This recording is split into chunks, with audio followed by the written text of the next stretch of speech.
दिल्ली का लाल किला देश की आन बान और शान का प्रतीक, एक ऐसी जगह जिसकी सुरक्षा में परिंदा भी पर नहीं मार सकता।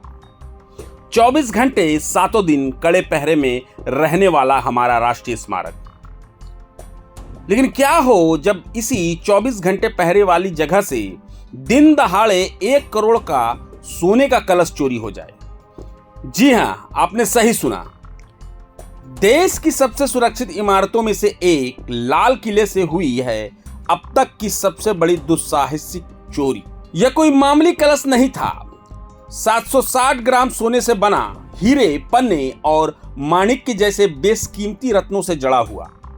लेकिन इसकी असली कीमत पैसों से कहीं ज्यादा थी। यह जैन समाज की आस्था का प्रतीक था, एक ऐसा पवित्र कलश जिसे विश्व शांति के लिए स्थापित किया गया था। लाल किले में जैन धर्मावलंबियों का भव्य अनुष्ठान चल रहा है। लोकसभा अध्यक्ष ओम बिड़ला जैसे कई बड़े मेहमान मौजूद थे। चारों तरफ वीआईपी के स्वागत की अफरा तफरी थी और इसी अफरा तफरी के बीच वो कलश रहस्यमय तरीके से गायब हो गया।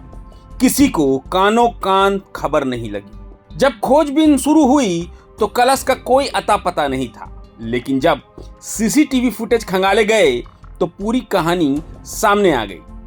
फुटेज में एक शख्स धोती कुर्ते में जो पिछले कई दिनों से अनुष्ठान के आसपास घूम रहा था, चुपके से एक कमरे में घुसता है, कलश को एक थैले में डालता है और भीड़ का हिस्सा बनकर आराम से निकल जाता है। सोचिए कितनी आसानी से उसने इस पूरी वारदात को अंजाम दिया।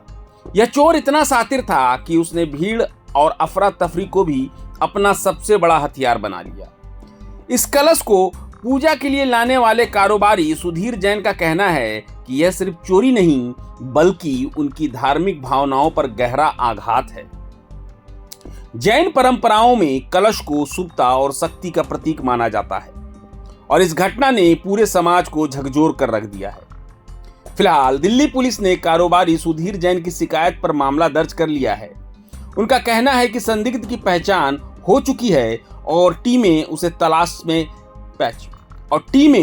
तलाश में जुट गई हैं। लेकिन यह घटना कई बड़े सवाल खड़े कर गई है। यह सिर्फ 1 करोड़ की चोरी नहीं है, यह देश के सबसे सुरक्षित माने जाने वाले स्मारक की सुरक्षा में एक बहुत बड़ी सेंध है। सवाल यह है कि आखिर इतनी कड़ी सुरक्षा के बावजूद यह चोर अपने मंसूबों में कामयाब कैसे हो गया।